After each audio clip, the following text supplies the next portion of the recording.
Saya bingung Ustaz. Salam. Baik, mari kita lihat.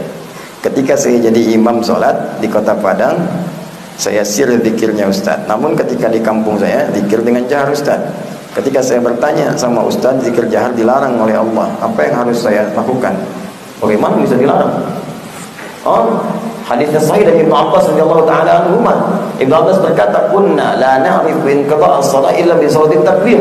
Kami tidak mendengar suara-suara itu pasca salat, kapan berakhir salat, kecuali zikir-zikir ya orang setelah salat. Takbirnya kedengaran.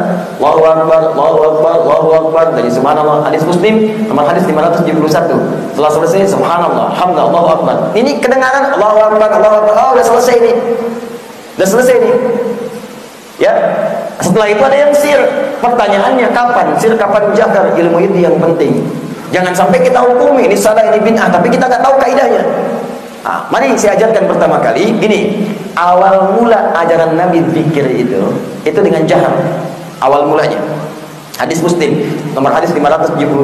Hadis Muslim nomor hadis 573. Ketika Nabi selesai salat, Nabi menghadap kemudian ke jamaahnya. Kadang miring setengah, kadang miring lurus, kadang tidak menghadap. Lalu beliau mengatakan, ya, perhatikan, subhanallah, subhanallah, astagfirullah, astagfirullah, astagfirullah. Allahumma antas salam, minkas salam, tabarak ya dzal jalali wal ikram. Sekarang naik sini Mas, tuh orang. Naik sini, ada tahu? Tak boleh, nanti ini colek itu sampai ke belakang, tidak ada yang naik. Minta mic-nya satu. Minta mic. Ini bisa kan? Jazakallah khair. Salim aja lah. Pegang nih. Sini ya. Ini. Ada sini, dekat sini. Cek. Sampaikan ya. Saya ulang. Ya, sampaikan ya. Sekarang ya. Subhanallah walhamdulillah wala ilaha illallah wallahu akbar. Ya. Subhanallah walhamdulillah wala ilaha illallah Allahu akbar. Kedengaran? Ibu dan bapak, bayangkan kalau pertama kali Nabi selesai sholat, kalimatnya begini. Bagaimana bisa kita tahu sekarang ada astagfirullah, Allahumma antas salam? Bagaimana bisa tahu? Kenapa itu kedengaran oleh sahabat? Karena Nabi bimbing dengan keras awalnya. Astagfirullah, Allahumma antas salam, minkas salam, tabarakta ya dzal jalali wal ikram, la ilaha illallah wa la syarika lah, wal mulku wa lahu wa ala kulli syai'in qadir. Bahkan ada yang setelah itu mengatakan hamdan katsiran thayyiban mubarakan fi, kedengaran oleh Nabi. Bahkan ada yang mengatakan Allahumma ya Allah innaka antal ahad as-samad alladzi lam yalid wa lam yulad wa lam yakul lahu kufuwan ahad, Allahumma ighfirli, kedengaran oleh Nabi. Sampai apa respon Nabi? Nabi tidak pernah mengatakan bid'ah. Tidak. Yang Nabi katakan, ara'ait laqad du'ita bi asma'illahil a'zam, idza du'iya biha ajabu, idza su'ila biha ata. Kata Nabi, tahu dari mana bahasa itu? Cara begitu, engkau baru meminta kepada Allah dengan namanya yang paling agung. Jika diminta dikabulkan, jika dimohonkan langsung diberikan. Tapi setelah itu, setelah paham, dibimbing, paham astagfirullah, paham Allahumma antas salam, paham kemudian dengan kalimat thayyibah, paham dengan doa, masing-masing berdoa. Karena doa itu biasanya hajat masing-masing. Maka berdoa dengan sir, minta. Ada orang minta keras, ya Allah, turun ayat. Engkau berdoa kepada Tuhan yang bukan tuli.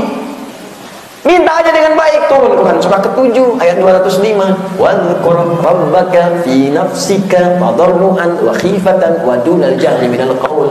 Kalau mau minta sama Tuhan, minta yang khusyuk, enggak perlu kencang-kencang begitu. Kencang itu tak beraturan, minta mengganggu pada yang lain. Turun ayat tadi, minta dengan khusyuk, engkau lirih pun dikabulkan. Engkau minta pada Tuhan yang pendengar, as-sami', bukan Tuhan yang tuli.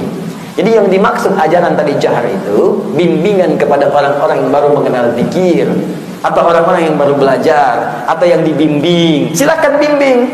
Karena ada kelompok orang awam kalau nggak dibimbing nggak zikir. Pergilah ke kampung-kampung, datang ke daerah-daerah Jawa, sebagian kampung kalau nggak dibimbing itu pergi semua.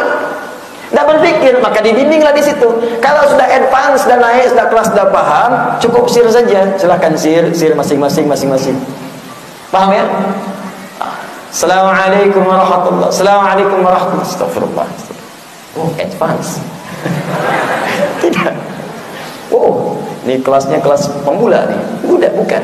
Itu sesuai dengan hajat hidupnya. Paham? Mau di sini terus? Khair insyaallah.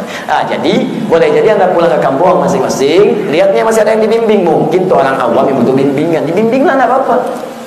Ya kan zaman Nabi pun ada, zaman sahabat ada. Balik lagi ke Padang, sudah paham semua, sir, enggak apa-apa, silakan. Dua-duanya benar. Yang salah? Tidak baca pun tidak salah, cuman kehilangan keberkahannya. Ya, hati-hati ya, hati-hati di sini. Jadi yang saya harapkan kita belajar sehingga kita bersikap bijak. Kadang-kadang orang yang belum tahu itu bukan dimarahi, tapi diberitahu. Ingat, orang yang belum tahu bukan dimarahi, diberitahu. Tidak tahu dia staf mesti lulus, enggak, bukan dimarahi. Woi, apa nggak paham tuh usia 30 tahun, 50 tahun masih begitu aja? Marah dia. Ya, saya ini udah lama di masjid ini, udah 10 tahun saya di sini. Jawab tuh, padahal masjidnya baru 5 tahun.